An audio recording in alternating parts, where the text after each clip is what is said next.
Hi friends, అందరికీ నమస్తే. Welcome to విశ్వ రహస్యం. ఇవాళ మీకు బాసర జ్ఞాన సరస్వతి క్షేత్రం గురించి తెలియజేస్తున్నాను. Friends, please like, share and subscribe చేసుకోండి. మీకు నచ్చితే లైక్ చేయండి. లక్ష్మీదేవి, సరస్వతీదేవి, పార్వతీదేవులను త్రిమాతలుగా చెబుతారు. సరస్వతీదేవి అనుగ్రహం ఉంటే సహజంగానే లక్ష్మీదేవి కరుణ కటాక్ష వీక్షణలు ఉంటాయని చెబుతారు. సాధారణంగా సరస్వతీదేవి ఆవిర్భవించిన క్షేత్రాలు తక్కువగానే కనిపిస్తాయి.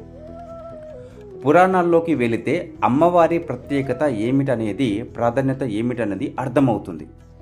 అమ్మ అనుగ్రహం లేకపోతే జ్ఞానం శూన్యం ఏర్పడుతుందనే విషయం స్పష్టమవుతుంది.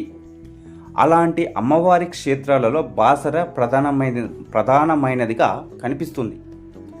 గోదావరి నది తీరంలో ఈ క్షేత్రంలో అమ్మవారిని వ్యాస మహర్షి ప్రతిష్ఠించారని స్థల పురాణం చెబుతుంది. వ్యాస మహర్షి వేదరాశిని 4 భాగాలుగా విభజించాడు. 18 పురాణాలను ఈ లోకానికి అందించాడు. అలాంటి వ్యాస మహర్షి తపస్సు చేసుకున్న ప్రదేశంగా బాసర కనిపిస్తుంది.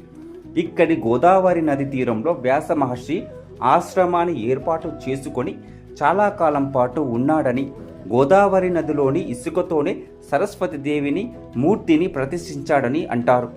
సరస్వతీదేవితో పాటు ఆ తల్లి సన్నిధిలోనే లక్ష్మీ దుర్గాదేవి మూర్తులను కూడా ప్రతిష్ఠించాడు. వ్యాస భగవానుడు అమ్మవారిని ప్రతిష్ఠించి ఆరాధించిన కారణంగానే పూర్వం ఈ క్షేత్రం బాసరగా పిలువబడింది.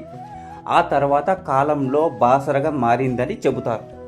ఇక్కడి అమ్మవారు జ్ఞాన సరస్వతి దేవిగా పూజలు అందుకుంటూ ఉంటుంది. సహజంగానే అమ్మవారు జ్ఞానాన్ని ప్రసాదిస్తూ ఉంటుంది.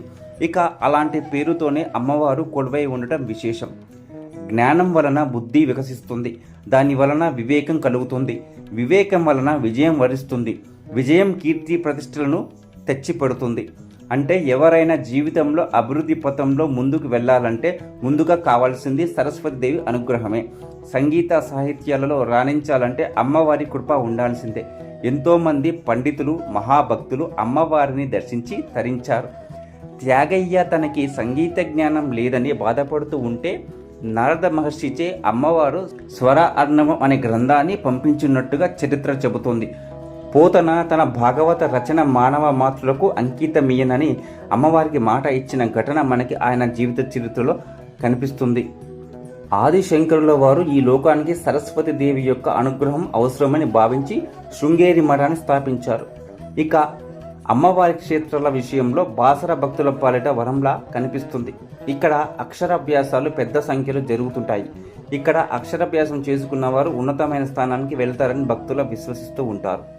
వసంత పంచమి, దసరా, నవరాత్రులు, వ్యాస పౌర్ణమి రోజుల్లో ఇక్కడ ప్రత్యేకమైన పూజలు జరుగుతూ ఉంటాయి. భక్తుల సంఖ్య కూడా ఎక్కువగా ఉంటుంది.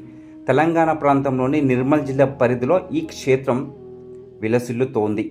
సో ఫ్రెండ్స్, మీకు వీడియో నచ్చితే ప్లీజ్ లైక్ చేయండి, షేర్ చేయండి, సబ్స్క్రైబ్ చేసుకోండి. మరెన్నో వీడియోస్ మీకోసం వస్తూ ఉంటాయి.